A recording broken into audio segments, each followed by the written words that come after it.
তমলুকের দিকে আমরা নজর রাখি, সেখানে বেআইনি ঠেকাতে অর্থাৎ বেআইনি নির্মাণ ঠেকাতে গিয়ে মার খেলেন তৃণমূল কাউন্সিলর।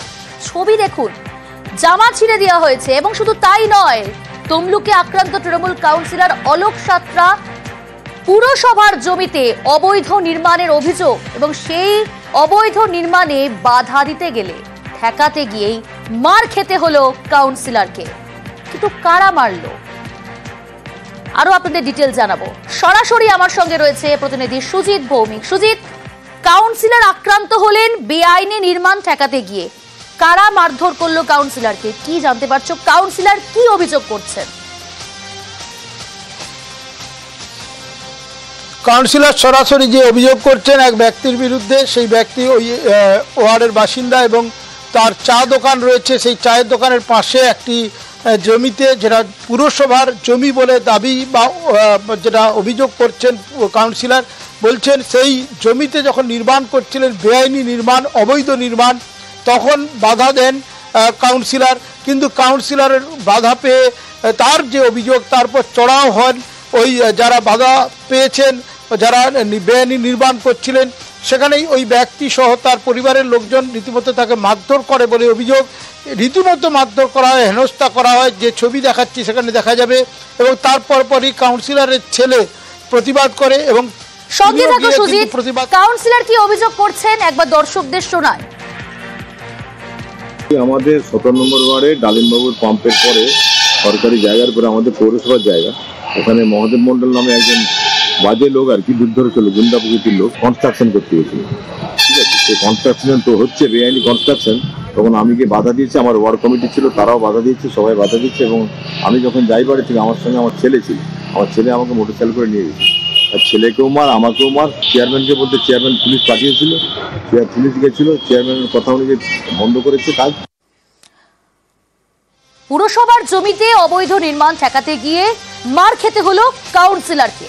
সুজিত রয়েছে আমার সঙ্গে। সুজিত, কে মহাদেব মন্ডল যিনি পুরসভার জমিতে অবৈধভাবে বেআইনিভাবে নির্মাণ তুলছেন?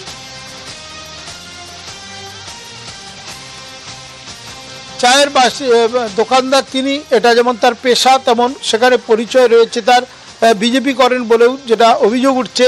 এবং তিনি আবার পাল্টা অভিযোগ করছেন যে কাউন্সিলর এবং তার ছেলে মিলে তার পরিবারের লোকদেরকে মারধর করেছে। এই যে অভিযোগ, পাল্টা অভিযোগ, আবার একেবারে দিনে দুপুরে জেলা সদর তমলুকের মতো জায়গায় কাউন্সিলর, শাসক দলের কাউন্সিলর আক্রান্ত হচ্ছেন। এবং যে ছবি দেখাচ্ছি, আবারও বলি প্রিয়াঙ্কা, সেখানে স্পষ্ট হচ্ছে যে রীতিমতো মার খেয়েছেন কে না কাউন্সিলর।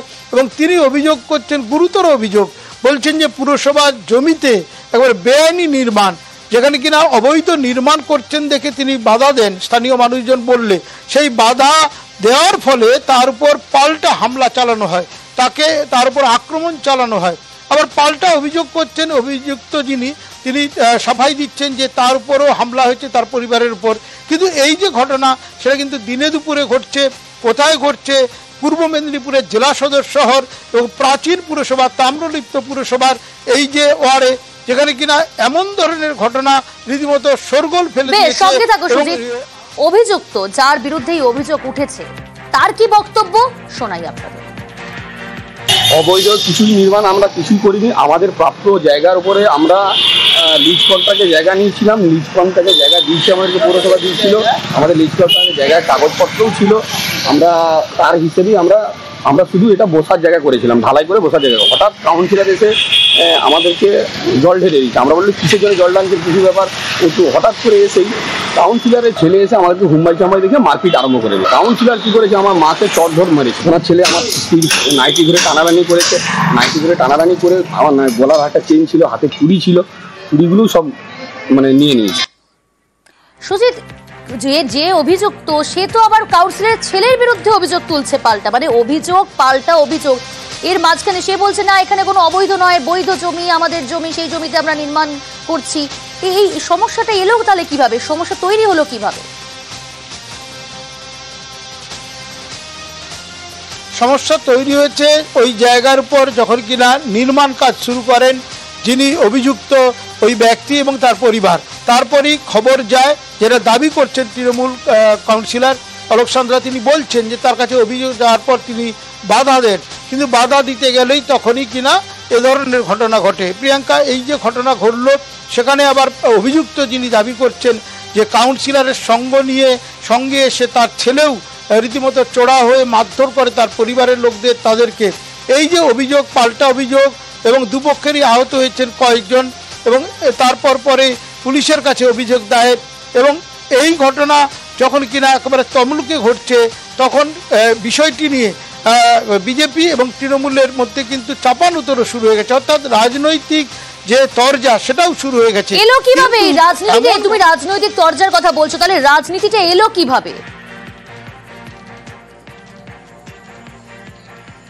রাজনীতি এলো এই কারণে, যখন কিনা এই ঘটনা ঘটছে, যার বিরুদ্ধে অভিযোগ উঠছে বিজেপির সমর্থক বা কর্মী বলা হচ্ছে, তখন কিনা যিনি আক্রান্ত তিনি তৃণমূল কাউন্সিলর, আবার ওই ওয়ার্ডের যে পাশের ওয়ার্ড সেখানে যে রয়েছে বিজেপি কাউন্সিলর, তিনিও কিন্তু বিষয়টি নিয়ে নাক গলিয়েছেন।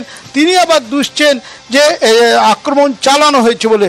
আবার পুরসভার চেয়ারম্যান যিনি তৃণমূলের, তিনি আবার গোটা বিষয়টি খতিয়ে দেখা হবে বলার পাশাপাশি অভিযুক্তর বিরুদ্ধেই তিনি কিন্তু মুখ খুলেছেন।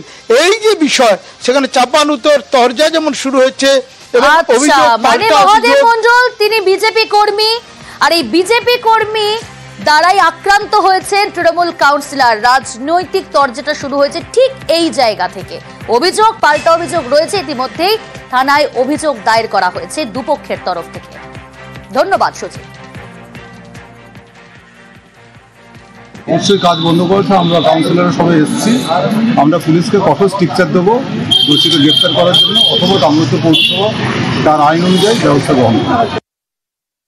যদি সত্যিকারে অবৈধ কোনো নির্মাণ হয়ে থাকে, যদি অবৈধ নির্মাণকে রুখতে গিয়ে যদি পৌরসভাগতভাবে কাউন্সিলর গিয়ে থাকেন, সে বিজেপি হোক বা যে কোনো পার্টিরই হোক, কোনো ব্যক্তি অবশ্যই একজন কাউন্সিলর তাকে গায়ে হাত তোলাটাই অবশ্যই এটা উচিত নয়। যদি সত্যিকারে কেউ অন্যায় করে থাকে, দোষী অবশ্যই যেন সে যেই হোক, আইনের জায়গায় চলবে, বিচার হবে। গায়ে হাত তোলা বা কাউকে মারা বা এটা একেবারেই অপ্রীতিকর ঘটনা, এরকম ঘটনা কোনোভাবেই ঘটা উচিত নয়।